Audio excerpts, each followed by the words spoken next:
staying on this discussion of representation, I actually want to shift over the focus onto the nature of your work, which is education. Because as we all know, academic representation is more than just the students on the campus, but it's also the teachers, the alumni, the faculty members, the parent organizations that are involved. Uh, on top of the difficulty of creating more inclusive education, public schools in America have, you know, especially recently, have become this deeply politicized battleground of, anti-maskers and school reopeners and anti-critical race theory trolls. So on one hand, the two of you are very much equipped to talk to your students about these issues, but on the other hand, some teachers are afraid to discuss social issues out of fear of retaliation. As educators of color who are aware that representation in school matters, how do your politics and identities inform your teaching? Like, do you put yourself out there for your students of color who need guidance? Do you insert your political views during class? Like, how does that side of you come out in your teaching? Um, well, for me, being in a classroom full of middle schoolers, it's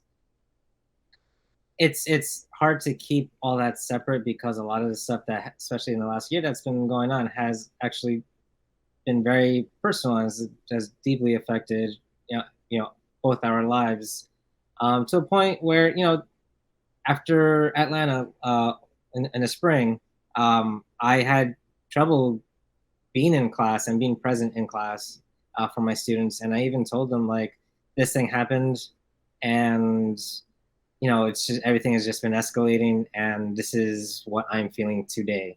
And so bear with me, and we'll try to get through it. And if we can't, then we'll just call it what it is, and that's that. Um, and I try not to share too much of my political beliefs, but I think I don't do a really good job of it. Mostly because um, I'm super sarcastic. So if the students that are paying attention will actually like get it, and they'll say like, okay, I know what this guy's all about. Um, uh, and I try not to be that way all the time though, because it can be interpreted a certain way. But um, it's interesting that, like, we're experiencing all these people, who are against critical race theory, when that's the way that I've been teaching since I've started teaching. It's like, yes, we have this one side, and on one side it's like the founding fathers, and they are our gods, and they can do no wrong. But then the flip side is, they're talking about all men are created equal, but homeboy, you have slaves, you own people. Like, how can you be so all in on this one idea when you don't really live it? And that's the thing that, like, we have to acknowledge in our classrooms with them, the founding fathers or anyone else, or everyone needs to get involved in World War II, but our military is segregated, and we have to really talk about that. And oftentimes it's not even me who brings it up; it's the students who bring it up in class, and Yeah. we talk about it. So it's very much, um, things that are student driven, and they want to know about it, so they're curious, to have these things spoken about. Um, and we do have to talk about it. How can we truly know ourselves as a country and as a people if we don't acknowledge everything that we've experienced together? Like, every single bit of it, we have to acknowledge and accept those things happened. They weren't right. How can we move forward? How can we understand where we are now because of those things, and where do we want to push the narrative, or create the narrative going forward in the future?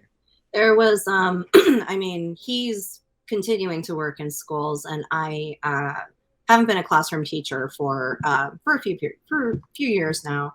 I've been a teacher to a different capacity through my company, privately teaching, obviously cooking, art, and tutoring. At the same time, I mean, I've missed my students, I have, but I had the chance to talk to his students last year Mm-hmm. after um, after the incident in Atlanta, the terrible, terrible incident. And mass shooting, we can call it what it is. Yeah, we can call it what it is, mass shooting. It was one of those things where we were shocked that how the media especially was covering it in the capacity of, you don't have to dance around it. This guy went in intentionally and did what he did. He's not, we're not going to call this like, oh, he's mentally ill and disturbed and da-da. I was like, he went in with the intention to do what he did. Yeah, to commit murder. Yes, to commit murder. And when it was approached, especially with the kids, it was one of those things that was very questionable of, why did they approach it the way that they did, so carefully and so,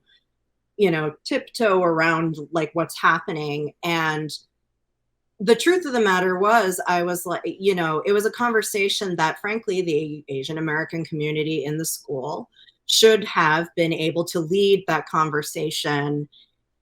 And they were not really invited to. It was a whole thing. It was a whole thing. Yeah. And it was one of those things where I volunteered. I'm constantly like trying to find a way. And I said, this is something, if it's okay with you, like, if we can talk about it with your kids, I would love to volunteer myself to help out with that. Wow. Yeah, and we did. And we did. And we talked about it with some of his kids. And I'll admit it was a conversation. I kind of walked away kind of almost being in tears talking to one of his kids who's Korean American. And she posed a question like, what do you do if people are saying racist things to you? What do you do? This was something, it's like you talk to a kid, it's coming from a place where this has happened to them. And my heart was just like, you go out to that kid and you're like, I've been in your position. But from what we ended up writing a few articles about this for his school and our experience. And then the second one, I actually wrote it with you. And I was like, what can we tell these kids and how can we advise them? Because it's a year later and we're still, and things have gotten worse. Things have gotten worse. Yeah. And like, I'll admit, I can't even, like when I get on the subway now, it's like, before it was about COVID and, just like even hoping you keep a mask on and stay safe. And now it's like, what's going to happen to me? And do I have to keep up my guard even more? Or do we defend the person who this is happening to?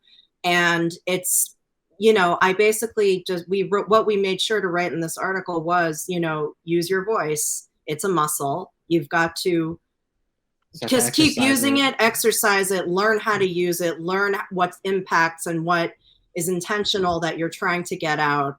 And don't be afraid, because we've been taught in our cultures to be how to not rattle the cage and not make trouble and just plow through and get into excellence. And that's how you're going to live your life. We're hoping we can encourage them to do both. And it's just one of those things where we're like, look, the way that you did it worked for them. It's not working anymore. So we have to figure out what we want. And especially, it's been a generational kind of difference between us and our parents and our, trying to differentiate to them, like why this is important. So. And I think you hit it right on the head on, this idea of speaking up being a muscle, being a skill that you have to develop.